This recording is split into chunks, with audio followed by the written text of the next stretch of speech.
Hello friends, I am Sharmila. Welcome to my channel. Friends, आज हम बात करने वाले हैं what is talent management. Talent management बताने से पहले फ्रेंड्स हम आपको बता दें कि अगर आप हमारे चैनल पे नए हैं तो चैनल को प्लीज़ सब्सक्राइब कर दीजिएगा और साथ ही साथ बेल आइकन को भी प्रेस करना बिल्कुल ना भूलिएगा। तो फ्रेंड्स, वीडियो को बिल्कुल स्किप मत करिएगा। आज हम आपको बहुत ही अच्छे से समझाने वाले हैं व्हाट इज़ टैलेंट मैनेजमेंट। तो चलिए देख लेते हैं। Talent management is an overarching term used to describe an organization's commitment to fostering as well as maximizing the potential and performance of their workforce। ठीक है, टैलेंट मैनेजमेंट क्या है? एक व्यापक टर्म है। ठीक है, एक बहुत ही बड़ा टर्म है जो डिस्क्राइब करता है किसी ऑर्गेनाइजेशन के कमिटमेंट को, फॉस्टरिंग को। ठीक है, फॉस्टरिंग मतलब बोले तो किसी भी काम को बढ़ावा देने के लिए, as well as maximising the potential, जो हमारे मैक्सिमाइज करता है पोटेंशियल, क्षमता को, एंड परफॉर्मेंस को। ठीक है, जो हमारा वर्कफोर्स रहता है। ठीक है, जो हमारा कार्य होता है उसको हम कैसे उसकी क्षमता को और उसके परफॉर्मेंस को कैसे मैक्सिमाइज करें, कैसे काम को बढ़ावा दें। ठीक है, ये सब सारी चीज़ें हम टैलेंट मैनेजमेंट में सीखते हैं। टैलेंट मैनेजमेंट मतलब जो भी हमारी कंपनी के अंदर एम्प्लॉय हैं उनके अंदर जो भी टैलेंट है, ठीक है, उनके अंदर जो भी टैलेंट है, खूबियाँ हैं, उनको हम मैनेज कैसे करें, ये सारी चीज़ें हम टैलेंट मैनेजमेंट में सीखते हैं। तो चलिए देख लेते हैं। जैसे इनर कैपेबिलिटी। ठीक है, बहुत लोगों के अंदर इनर कैपेबिलिटी रहता है, पहले से ही उनके अंदर पहले से ही कैपेबिलिटी रहता है। जैसे हम एक दूसरे से कहते हैं ना, यार उसके अंदर ये चीज़ है, मेरे अंदर क्यों नहीं है, तो वो इनर कैपेबिलिटी उसकी होती है। ठीक है, और बहुत लोग क्रिएटिविटी वाले होते हैं। ठीक है, बहुत ही जल्दी बहुत ही अच्छी अच्छी चीज़ें क्रिएट कर देते हैं, हम और आप देखते ही रह जाते हैं। ठीक है, और सेल्फ मोटिवेटेड।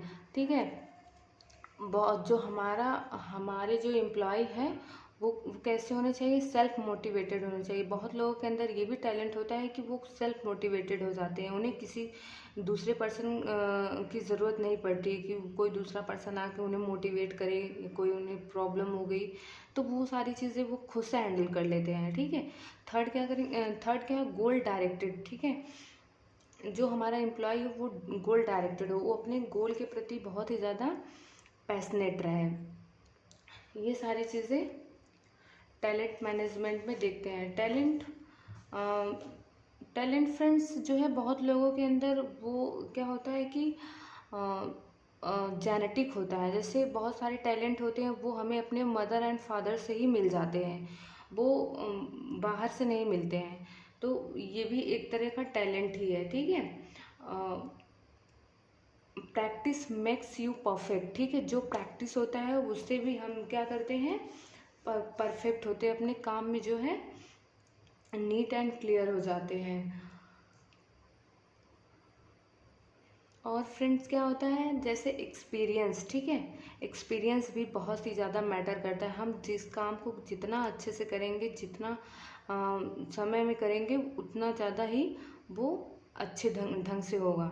ठीक है, तो टैलेंट मैनेजमेंट बहुत ही ज़्यादा नेसेसरी होता है किसी ऑर्गेनाइजेशन में।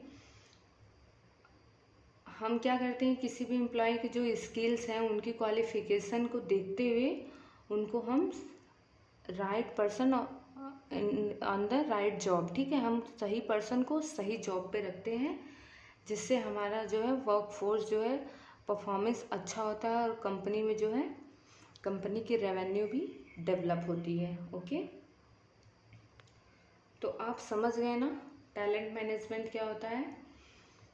टैलेंट मैनेजमेंट, जो भी हमारे एम्प्लॉय हैं उनके अंदर जो भी टैलेंट है उन्हें हम मैनेज करते हैं, उनके स्किल को, उनके सेल्फ मोटिवेटेड को, उनके इनर कैपेबिलिटी को, उनके एक्सपीरियंस को हम मैनेज करते हैं। ये क्या कहलाता है? Talent management. अब हम देख लेते हैं इम्पॉर्टेंस ऑफ टैलेंट मैनेजमेंट। ठीक है, right person in the right job. ठीक है, हम जो राइट पर्सन है उसको राइट जॉब पे रखेंगे, न कि अगर कोई पर्सन है उसको टाइपिंग नहीं आती, ठीक है, और हमने उसको कंप्यूटर ऑपरेटर की जॉब दे रखी है, तो फिर वो बंदा हिंदी टाइपिंग उसको नहीं आती, हमने उसको हिंदी टाइपिंग के लिए रख दिया, तो वो बंदा सही से अपना काम नहीं कर पाएगा। ठीक है, तो इसलिए हमें right person in the right job पे रखना है। ठीक है, रिटेनिंग द टॉप टैलेंट। ठीक है, जो उसके टॉप टैलेंट है उसको हमें देखना है।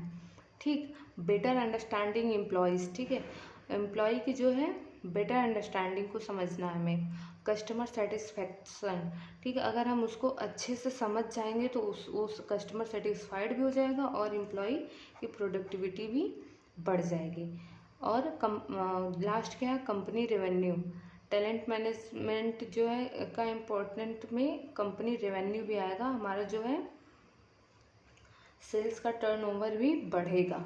तो ये था टैलेंट मैनेजमेंट के इम्पोर्टेंस। अब हम देख लेते हैं फ्रेंड्स,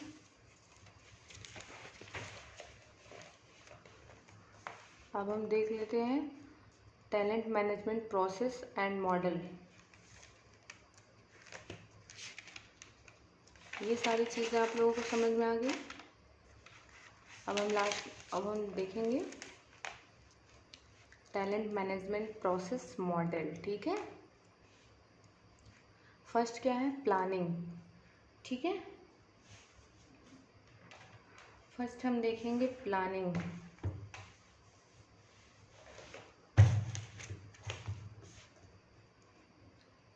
प्लानिंग में हम क्या करते हैं, identify the human capital requirement, ठीक है, सॉरी रिक्वायरमेंट ही है। Identifying the human capital requirement, हम क्या करेंगे, पहले ह्यूमन के जो है रिक्वायरमेंट कहाँ से है उसको आइडेंटिफाई करेंगे। Developing the job description and की रोल, ठीक है, हम अपनी जॉब डिस्क्रिप्शन के की रोल को क्या करेंगे, डेवलप करेंगे। Proposing a work force plan for recruitment, ठीक है, हम अपना प्रस्ताव जो है, जो हमारा कार्यबल का जो है प्रस्ताव है उसको प्लान करेंगे और रिक्रूटमेंट के लिए उसका जो है प्लान करेंगे, कैसे मतलब अपना कार्यबल बढ़ाना है, ठीक है। प्लानिंग जो है बहुत ही ज़्यादा मोस्ट इम्पॉर्टेंट होता है टैलेंट मैनेजमेंट में। सेकंड क्या है, अट्रैक्टिंग, ठीक है, हमें लोगों को कहाँ से और कैसे अट्रैक्ट करना है।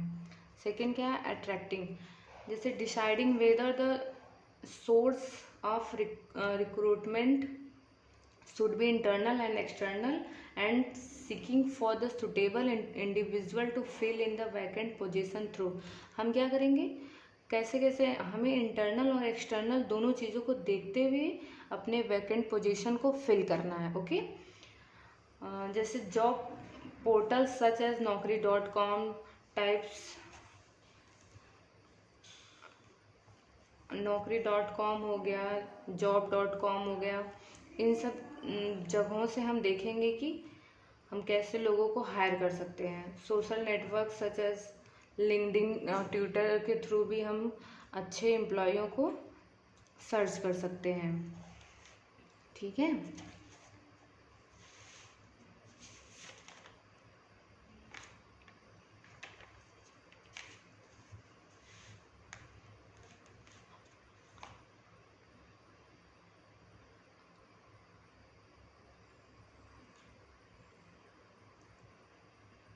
रिक्रूटमेंट अपनी कंपनी में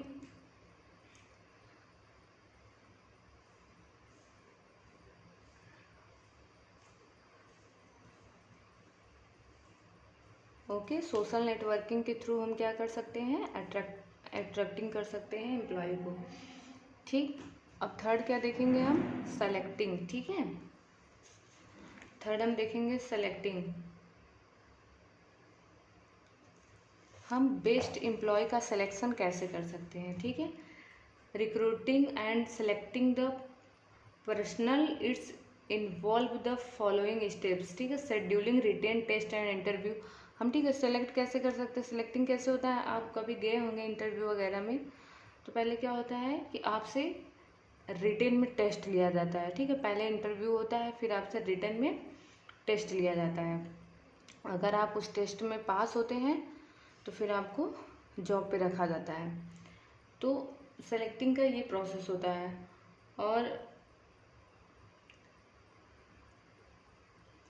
और जो बहुत ही मोस्ट सुटेबल कैंडिडेट होता है, जिस प्रोफाइल के लिए हम उसको वहाँ पे उस जॉब प्रोफाइल पे सेलेक्ट करते हैं, ठीक है। फोर्थ क्या है, डेवलपिंग। ठीक, डेवलपिंग में क्या करते हैं, अब प्लानिंग हो गया, अट्रैक्टिंग हो गया, अब सेलेक्टिंग भी हो गई। अब थर्ड क्या, फोर्थ क्या करेंगे, जो है इन इसमें क्या करते हैं, ट्रेनिंग एंड डेवलपिंग करते हैं। ठीक है, ट्रेनिंग देंगे एम्प्लॉय को और डेवलपिंग करेंगे। In this stage the employ is prepared according to and for the organisation and the profile. ठीक है,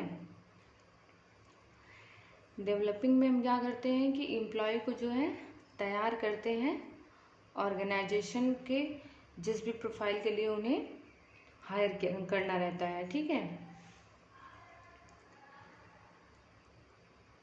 जैसे हम उन्हें क्या करेंगे, ऑन बोर्डिंग प्रोग्राम कराएंगे या ओरिएंटेशन प्रोग्राम करवाएंगे उनके लिए। ठीक है, enhancing the skills aptitude and proficiency of the personal to match the profile. ठीक है, उनकी जो जैसे भी उनकी भी प्रोफिशिएंसी होगी, उनकी जैसे भी स्किल होगी, उसके थ्रू हम उन्हें क्या करेंगे, जो मैच करता रहेगा उस प्रोफाइल पे हम उन्हें हायर करेंगे। Counselling, guiding, coaching, education, mentoring employ and job rotation. ठीक है,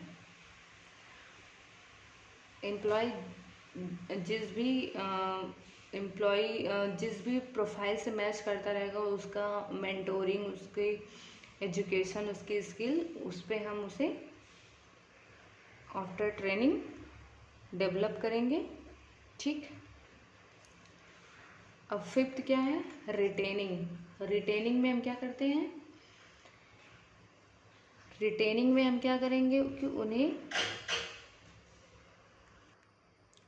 हाँ तो हम कहाँ थे, रिटेनिंग। ठीक है, रिटेनिंग में हम क्या करते हैं, जो भी एम्प्लॉय का टैलेंट है, ठीक है, उसे हम क्या करते हैं, रोक के रखते हैं। Employ retention is essential for any organisational existence and survival. ठीक है, providing opportunity for growth by handling over special project, participating decision making. ठीक है, हम क्या करेंगे, उन्हें डिसीजन मेकिंग में पार्टिसिपेट करवाएंगे। Teaching new job skill. ठीक है, हम उन्हें न्यू जॉब स्किल का टीचिंग देंगे। Identify the individual contribution and effort. क्या करेंगे, हम उनके इंडिविजुअल कंट्रीब्यूशन एंड इफर्ट को क्या करेंगे, आइडेंटिफाई करेंगे। Promotion and increment, reward and growth.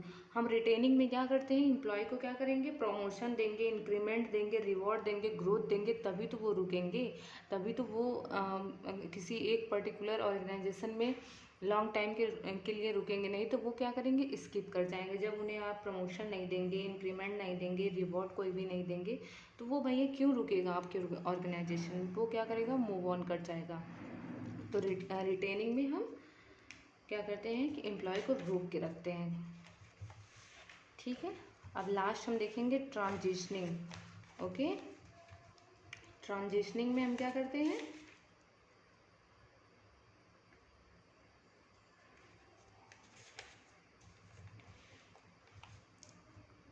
transitioning talent management aims at the overall transformation of the employee to achieve the organizational vision. ठीक है, it can be done through retirement benefit to employee। ठीक है, हम transitioning में क्या करते हैं,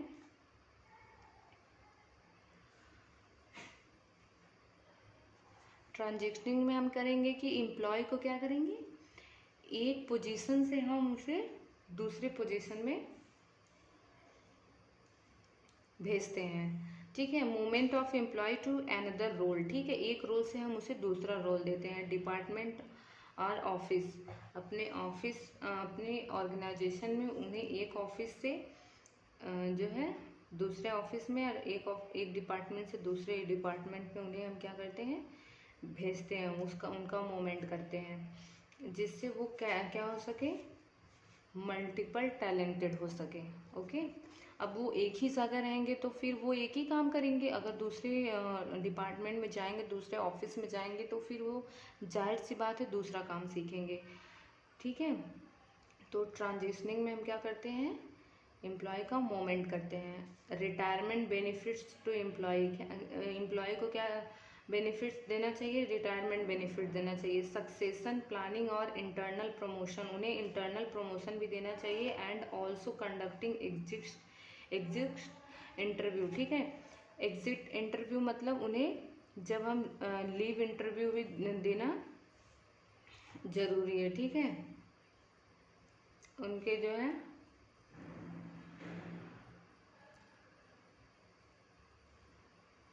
अगर वो एम्प्लॉय क्या कर सकता है, अगर वो काम कर सकता है, समझ सकता है सब कुछ चीज़ें, इतना planning, attracting, selecting, developing, retaining के बाद, तो वो जो है अगर काम सीख जाता है अच्छे से तो वो करेगा। नहीं तो फिर लास्ट में क्या करते हैं हम, एग्जिट इंटरव्यू करा के उन्हें बोलते हैं कि नहीं आप जो है ड्रॉप कर दीजिए, ठीक है, जॉब को। तो अगर वो सीख लेते हैं तो फिर वो स्टे करेंगे जॉब पे, ठीक है। तो ये था ट्रांजिशनिंग। होप आप लोगों को समझ में आया होगा टैलेंट मैनेजमेंट प्रोसेस मॉडल, ठीक है। तो ये थी हमारी आज की वीडियो।